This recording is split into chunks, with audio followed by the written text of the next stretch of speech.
Selamat pagi Bapak Ibu dan saudara-saudaraku. Apa kabar pagi ini?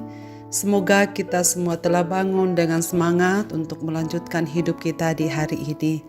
Semoga damai dan cinta Tuhan Yesus menyertai kita selalu. Senang sekali kita bisa berjumpa melalui Renungan Pagi edisi 9 November 2021. Bacaan kita pagi ini demikian. Demi didengarnya Daniel bahwa surat perintah itu telah dibuat, pergilah ia ke rumahnya.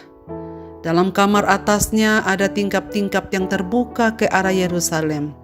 3 kali sehari ia berlutut, berdoa serta memuji Allahnya seperti yang biasa dilakukannya. Seperti yang biasa.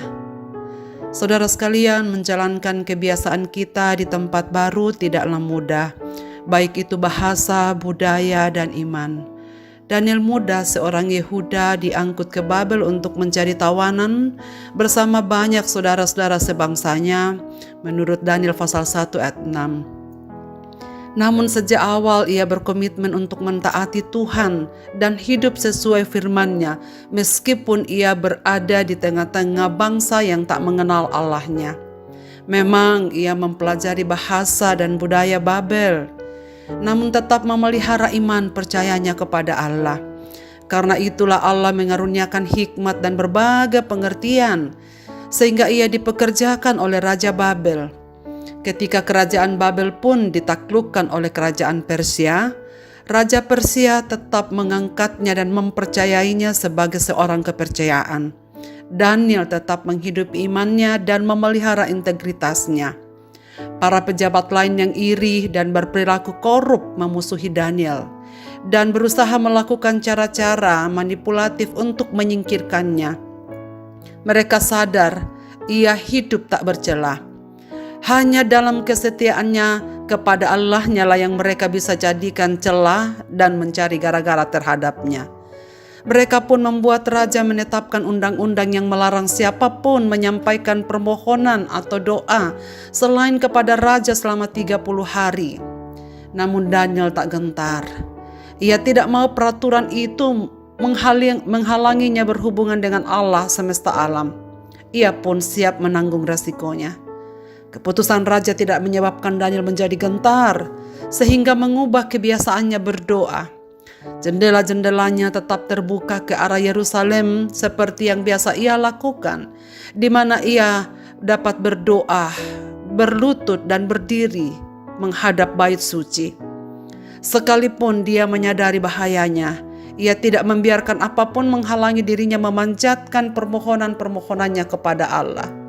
Ia tak mau situasi mengubah kebiasaannya untuk berdoa, sebab hubungannya dengan Tuhan tidak ditentukan oleh situasi yang dihadapi. Dalam semua kondisi, baik atau tidak baik, susah atau senang, Daniel setia berdoa. Ia memelihara kebiasaannya berdoa 3 kali sehari, memuji Allah-Nya. Saudara-saudaraku, inilah rahasia kesuksesan hidup yang dimiliki Daniel, sebab hubungan dengan Tuhan sangat terpelihara. Saudara, jika kita merindukan kehidupan rohani mengalami pertumbuhan dan kita mengalami kekuatan menghadapi segala situasi dan tantangan kehidupan kita, jam-jam doa kita menentukan kekuatan kita. Di sanalah letak kita kuat untuk berdiri.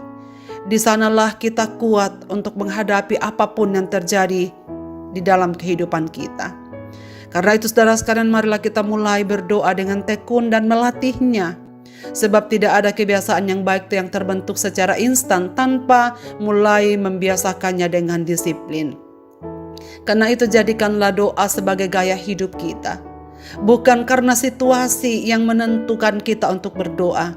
Bukan karena waktu ibadah yang sudah kita atur sedemikian rupa atau yang sudah ditetapkan oleh gereja. Tetapi doa adalah menjadi gaya hidup setiap orang tanpa aturan apapun yang mengikat. Sebab doa adalah hubungan pribadi dengan Tuhan. Dan karena itu Daniel melakukan semuanya bukan karena tuntutan apapun, tetapi ia dengan sadar bahwa di dalam doalah terletak segala kekuatannya. Saudara-saudaraku, itulah sebabnya Paulus mengatakan dalam Filipi pasal 4 ayat 6, "Janganlah hendaknya kamu khawatir tentang apapun juga, Tetapi nyatakanlah dalam segala hal keinginanmu kepada Allah dalam doa dan permohonan dengan ucapan syukur. Kiranya kita menjadikan doa sebagai gaya hidup kita. Tuhan memberkati kita dengan firman ini. Marilah kita berdoa. Bapa di sorga, kami bersyukur untuk firman-Mu pada pagi ini yang mengingatkan kami lagi supaya kami tetap setia, bertekun, berdoa kepadamu.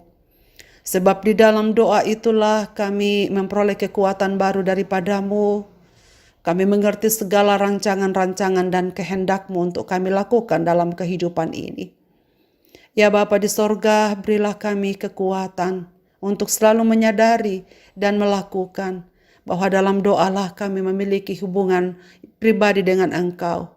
Dan karena itu kami tahu ya Tuhan, bahwa melalui doa dan setiap kali kami berhubungan dengan Engkau dan datang kepadamu, Engkau selalu menerima kami apa adanya. Lihatlah kehidupan kami ya Bapa yang sangat membutuhkan Engkau. Kami tak mungkin dapat melakukan sesuatu yang baik tanpa Dikau. Dan karena itu Tuhan tolonglah kami supaya kami bersandar dan bergantung sepenuhnya kepadamu di dalam segala hal.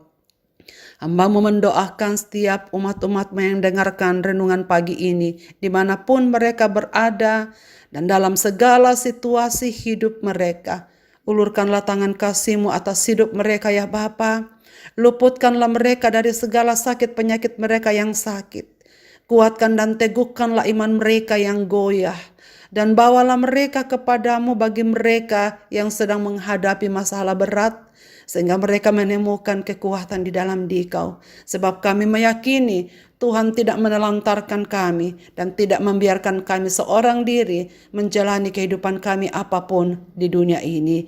Dan karena itu Tuhan, dengan penuh sukacita kami akan melanjutkan hidup kami di hari ini. Karena kami percaya Bapa mengasihi kami dan Bapa menyertai kami senantiasa. Ke dalam tangan kasih-Mu Bapa, kami serahkan hidup ini. Dalam Kristus Tuhan, kami datang kepadamu. Amin. Selamat beraktivitas Bapak, Ibu, dan saudara-saudaraku. Tuhan Yesus memberkati kita sekalian. Amin.